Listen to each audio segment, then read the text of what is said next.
এটাই তোমার কাছে আমার শেষ চিঠি।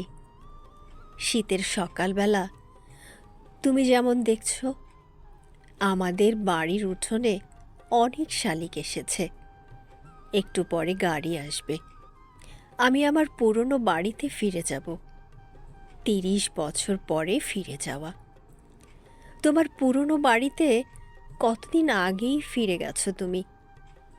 দুটো পুরনো বাড়িতে কোনো যোগাযোগ হয় না, সে তো তুমি জানোই। যোগাযোগ হতে গেলে দুজনের জন্যেই একটা নতুন বাড়ি চাই। তোমার পুরনো বাড়ি থেকে আমাকে কোনো চিঠি পাঠাওনি, তার জন্যে ওই মাঝে মাঝে কেবল একটু সাদা রঙের হিম হিম। এটাই তোমার কাছে আমার শেষ চিঠি।